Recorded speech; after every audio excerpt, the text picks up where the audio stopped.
Welcome to my weekly podcast, Later That Same Life.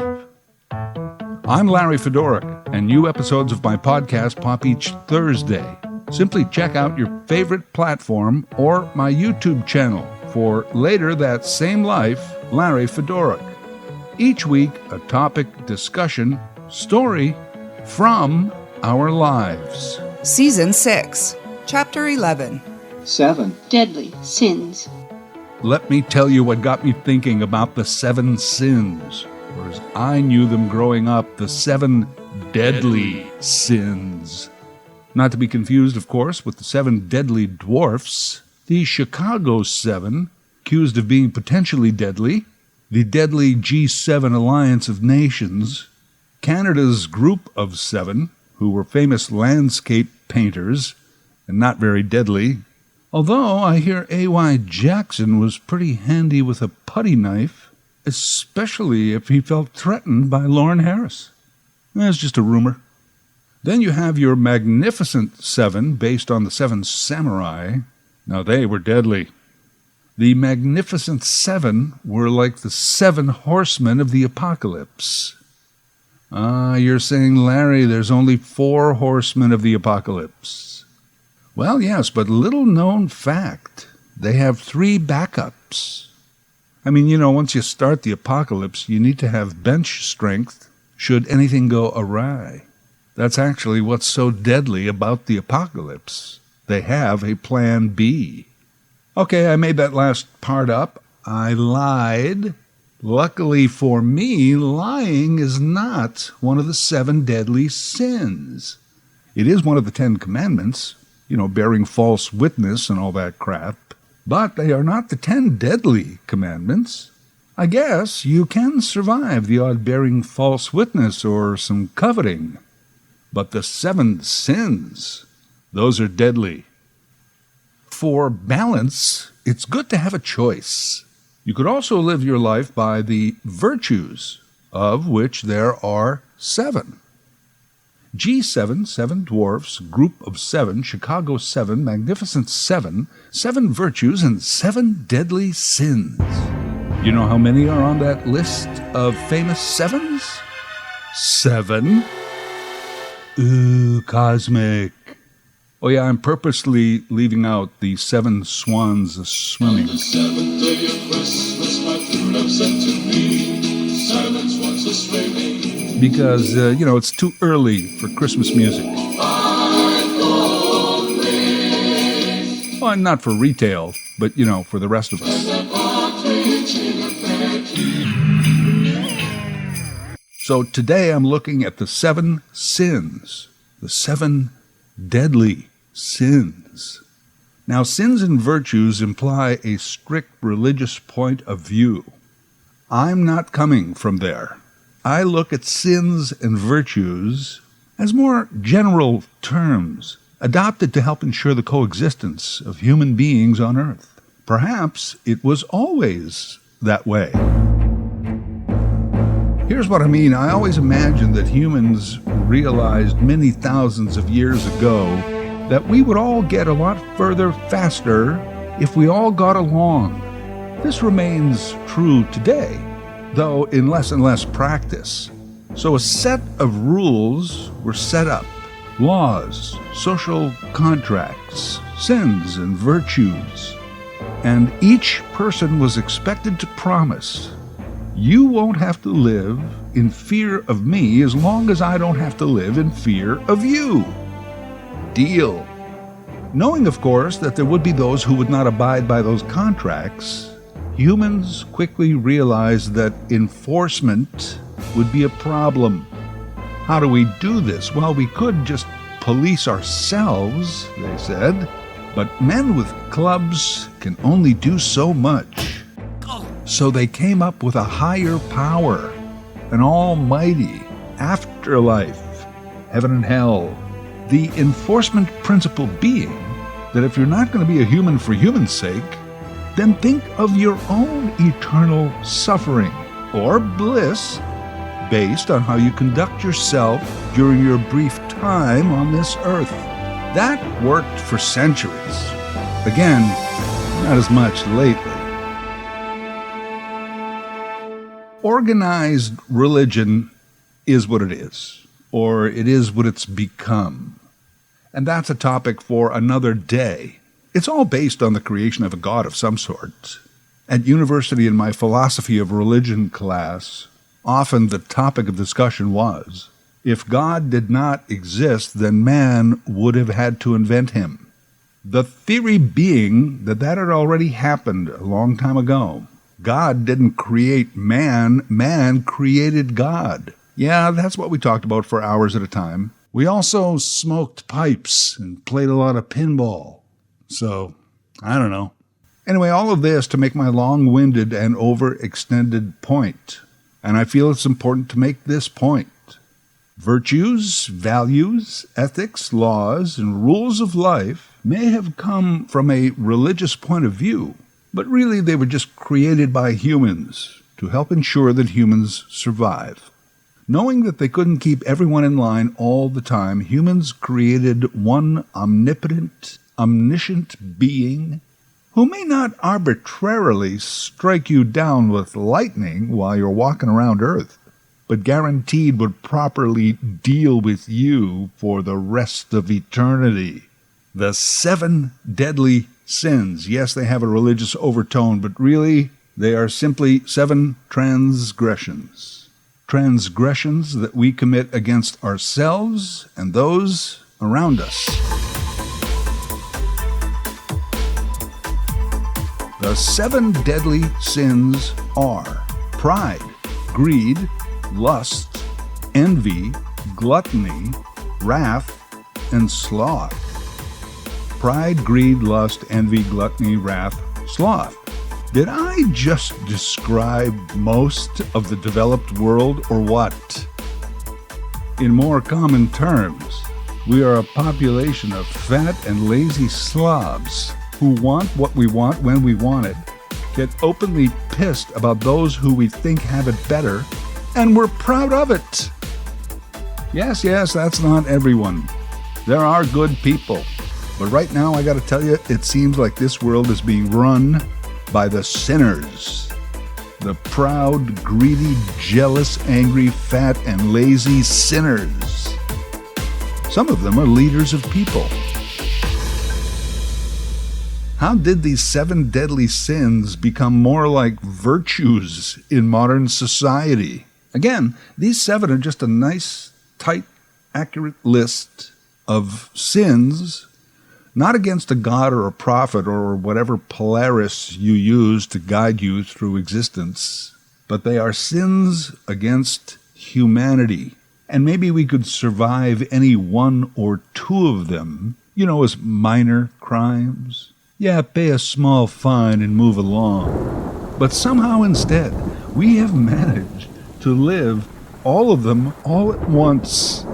We could all survive a small sin storm, but the world today is like a monsoon of misdeeds.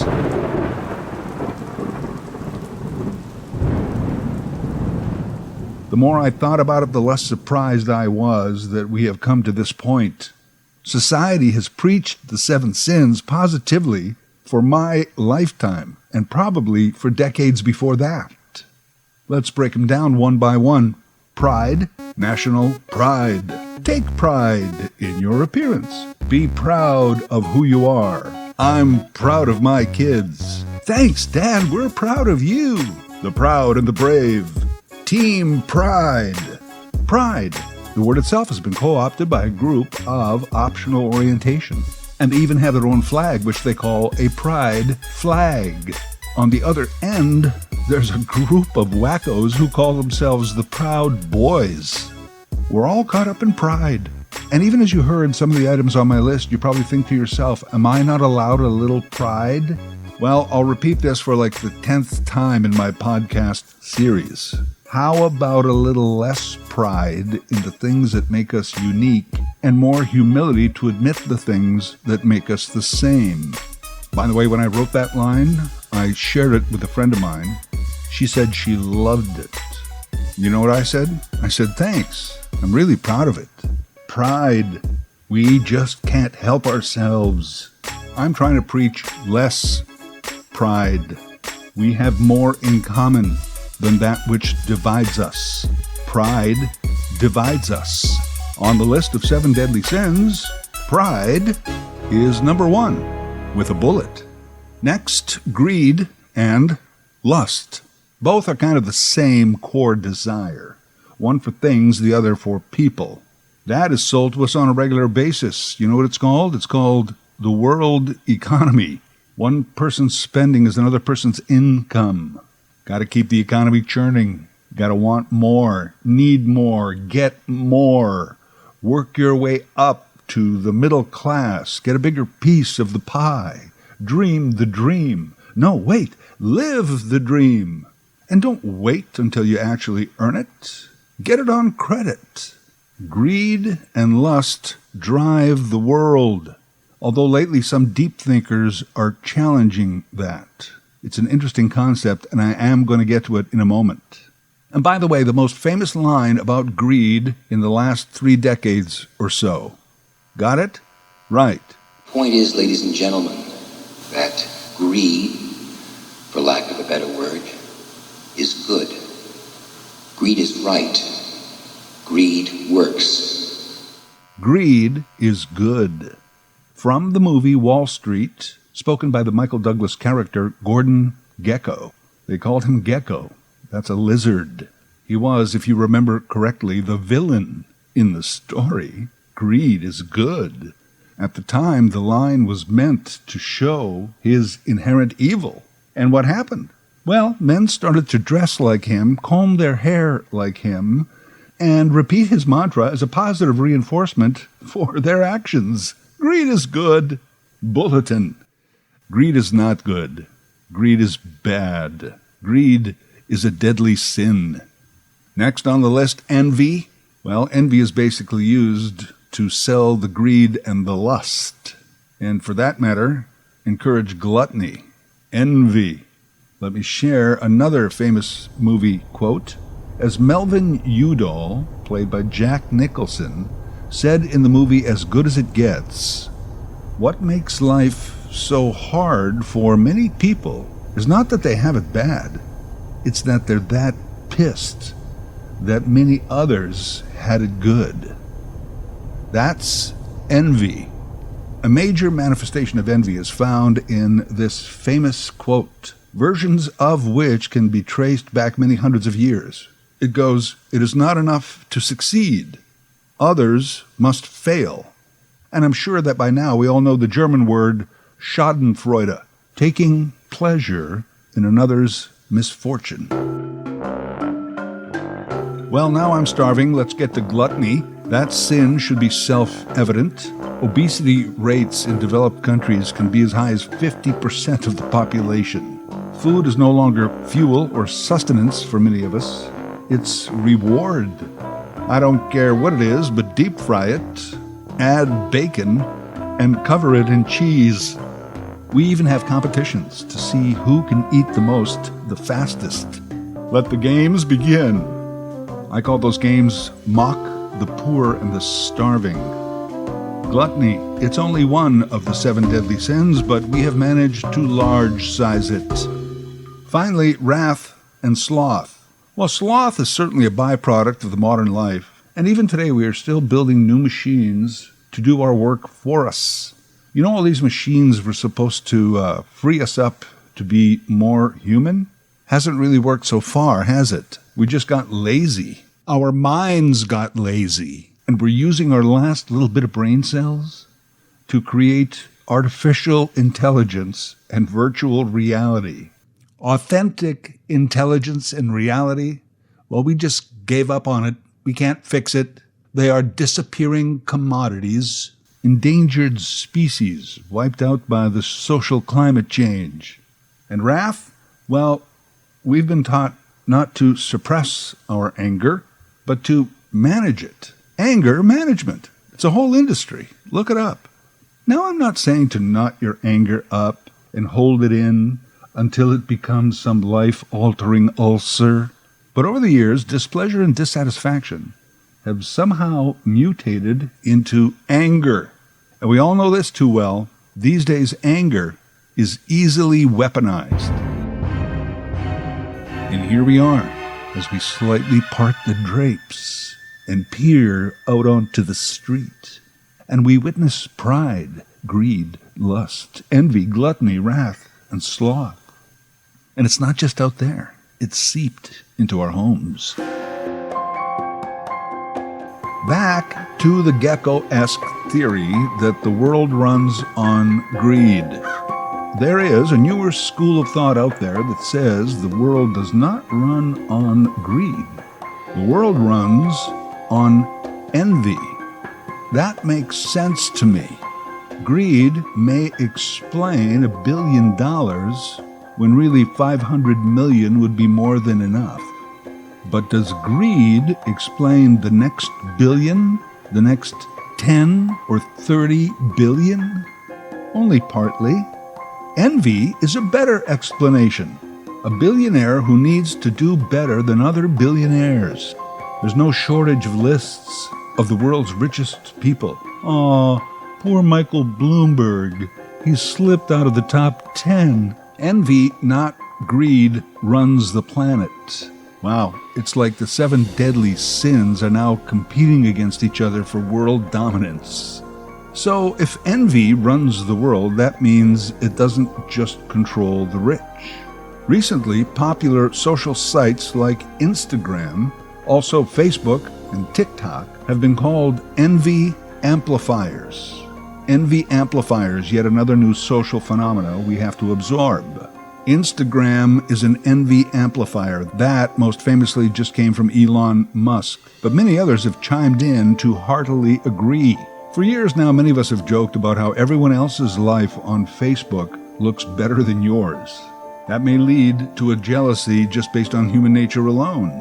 But the real criticism of social sites like these is that they use algorithms to feed that need to be better than someone else. More clicks, more rewards, more Pavlovian responses. And of course, it quickly goes beyond friendly or healthy competition. It becomes obsession. Our envy is amplified for profit. That's what the Facebooks and the Instagrams and the TikToks are accused of doing. There should be an addendum to the 7 deadly sins. Note, promoting the commission of any of these sins is also a sin. In other words, hey, these are the sins. Try not to do them, but also try not to be the devil. Twitter apparently is not an envy amplifier, which also makes sense to me. I thought of it this way. Facebook and Instagram are like Putin in the palace, amping up his envy and annexing land. While Twitter is more like the ugly, bloody battlefield in the Donbass, where people go to die. Maybe the world churns on envy, but there's no doubt social media can be an envy amplifier. And really, though, social media has become this amplification of everything that's wrong with us humans. Sure, there's good and inspiring content, but the content that's amplified is more the 7 deadly sins. I mean, think about it. Does a social media site become successful promoting the 7 virtues? No. Hey, what are the 7 virtues? Humility, charity, chastity, gratitude, temperance, patience, diligence. Humility, charity, chastity, gratitude, temperance, patience, diligence. Some people even get named after a virtue. Chastity, patience. I've even heard of someone called temperance. Nobody really names their kids after the 7 sins. Hello, I'm Gordon Gecko. Here's my son, Gluttony. Anyway, humility, charity, chastity, gratitude, temperance, patience, diligence. Yeah, those are out there too. But generally speaking, you don't go on social media to find out what that patient, diligent person is up to. Think about this. The most popular icon on Facebook is the thumbs up, which indicates approval. There's no thank you emoji per se. You got to type that in. Thank you. Or at the very least, THX. Most people can't be bothered.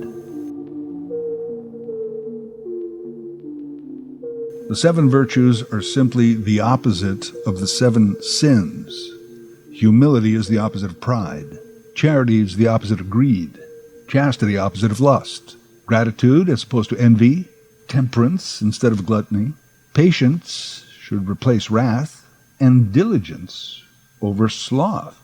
Since I already added my own addendum to the 7 sins, I might add one to the 7 virtues. Actually, it's more like an 8th virtue. Moderation. As you know, I believe in everything in moderation, including moderation. And that gets me back to committing any one of the 7 sins. Having a little pride, eating too much occasionally, taking a lazy Sunday et al. Misdemeanors. Not a problem. But this experience now, this 21st century full onslaught, non-stop hepta monster, might be our Armageddon.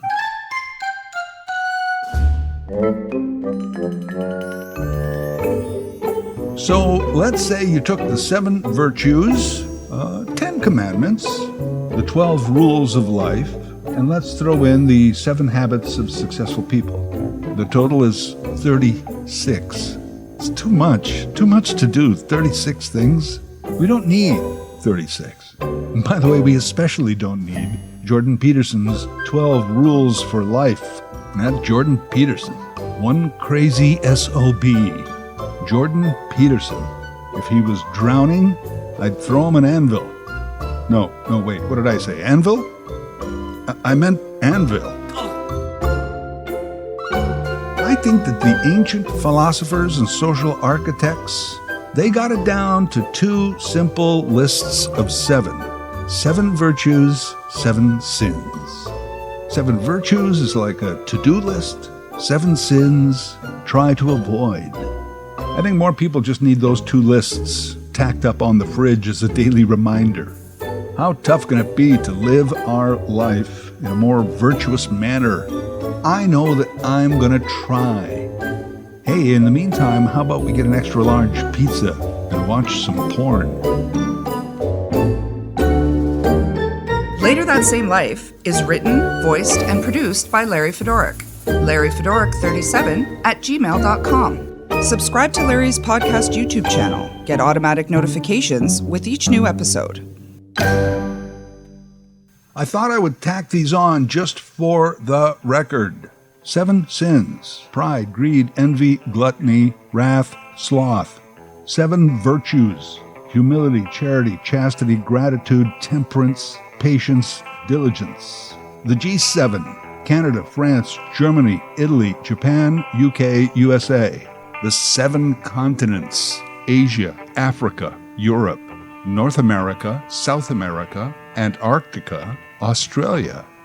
The 7 wonders of the ancient world: the Great Pyramid of Giza, Hanging Gardens of Babylon, the Temple of Artemis at Ephesus, Statue of Zeus at Olympia, Mausoleum at Halicarnassus, the Colossus of Rhodes, the Lighthouse of Alexandria, the so-called 7 wonders of the modern world: Petra in Jordan, Christ the Redeemer statue in Brazil, Machu Picchu, Peru, the Great Wall of China, Chichen Itza, Mexico, the Colosseum, Italy, and Taj Mahal, India. Group of 7 painters: Lauren Harris, J.E.H. MacDonald, Arthur Lismer, Frederick Varley, Frank Johnston, Franklin Carmichael, A.Y. Jackson. Chicago 7: Rennie Davis, David Dellinger, John Freunds, Tom Hayden, Abby Hoffman, Jerry Rubin, Lee Wiener. Original 7 members of the band Chicago: Walter Perizader, Terry Kath, Danny Seraphin, Lee Loughnane, James Pankow, Robert Lamb, Peter Cetera. Magnificent 7: Chris, Vin, Britt, Bernardo, Lee, Henry, and Chico. 7 dwarfs: Dopey, Grumpy, Happy, Sleepy, Sneezy, Bashful, and Doc. And the 7 swans of swimming. Well, this was tough to find. Amy, Natasha, Blanche, Jeff, Tyrone, Copernicus, and Lefty.